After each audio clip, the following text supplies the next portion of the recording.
హల్లెలూయా యేసు ప్రభున్ ఎల్లరు స్తుతించుడి. వల్లభుని చర్యలను తిలకించి స్తుతించుడి. Praise the lord. అందరికీ వందనాలు. చేరి వచ్చిన ప్రియులందరూ క్షేమంగా ఉన్నారా? మీరు క్షేమంగా ఉండాలని ఆ ద్వితీయ సత్యదేవుడు, మన ఆత్మ రక్షకుడు, మన పాప విమోచకుడు, మన శాంతి ప్రదాత, మన మోక్ష ప్రదాత మన విషయమై కోరుతూ ఉన్నారు.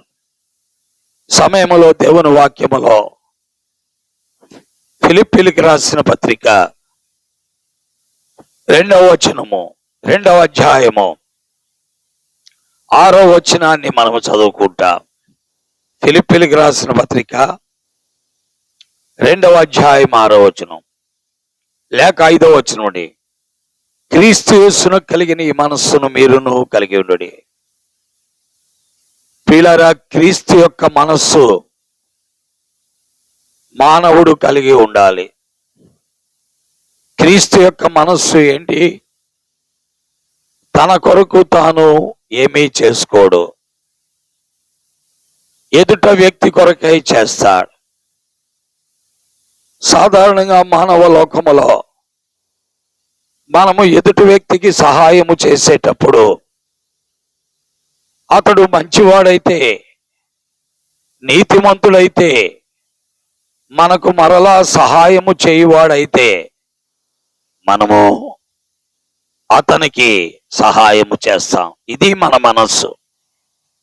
ఇది మానవ మనస్సు.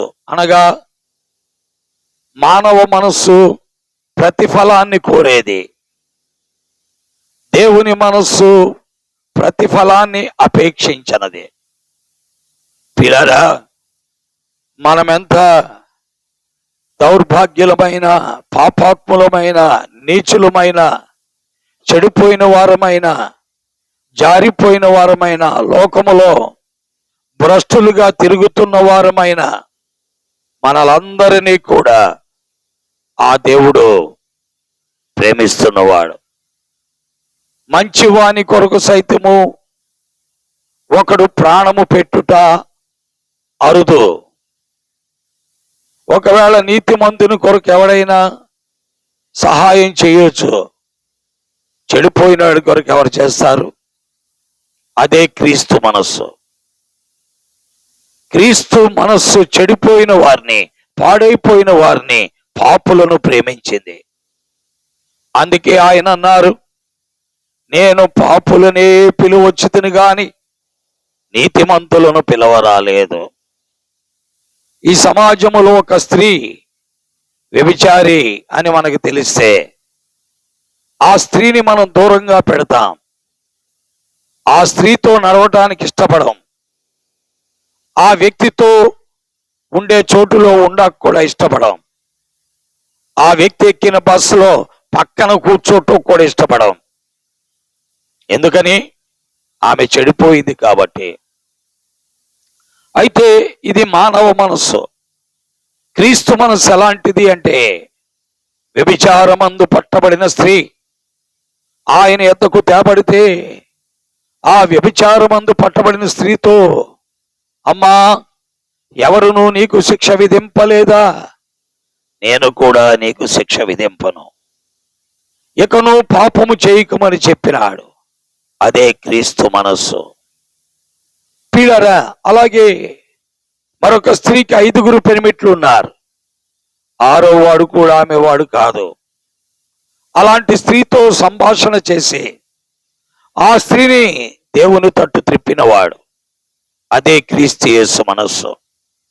పిల్లరా, అలాంటి మనస్సుతో ఆయన దేవుడైండి, దేవునితో సమానుడైండి మనుష్యుడయ్యాడు, దాసుడయ్యాడు, రిక్తుడయ్యాడు, విధేయుడయ్యాడు. శిలువ మరణము పొందినంతగా తను తాను తగ్గించుకున్నాడు. అనగా మానవ పాపము కొరకు, మానవుణ్ణి ఉద్ధరించుట కొరకు 7 మెట్లు దిగి కిందకు వచ్చాడు. పిల్లలు అందుకే ఆయన దేవుడు 7 మెట్లు పైకి ఎక్కించుకునేవాడు దేవుడు కాదు. పిల్లరా ఆలోచించు. ప్రభు అయిన యేసు క్రీస్తు మనస్సు నిన్ను ప్రేమించి నీ కొరకై త్యాగమైనది, నీ కొరకై సిలువకెక్కినది, నీ కొరకై రక్తము చిందించినది, నీ కొరకై శిక్ష అనుభవించినది, నీ కొరకై చనిపోయి సమాధి చేయబడి తిరిగి లేచి ఈనాటికి లోబడనొల్లని ప్రజల వైపు దినమంతా చేతులు చాపుచున్నది. కాబట్టి గ్రహిద్దాం. దేవుడి మాటలు మన గ్రహింపులోకి తెచ్చి ఆ క్రీస్తును నమ్మి వెంబడించినట్లు ప్రభు అయిన దేవుడు ఆశీర్వదించునుగాక. ఈ మాటలు దీవించునుగాక. ఆమేన్. ప్రార్థన. తండ్రి, నీ మాటల కొరకు వందనాలు. ప్రజల మధ్యలో నీ వాక్కులను ముద్రించి మీరే మహిమ ఘనత ప్రభావాలు పొందమని, వినువారికి విశ్వాసము కలుగు చేయమని యేసు క్రీస్తు వారి దివ్య నామములో ప్రార్థిస్తున్నాను తండ్రి. ఆమేన్. Praise Lord. అందరికీ వందనాలు. చంద్రులారాయిలా దేవుని స్తుతించుడి,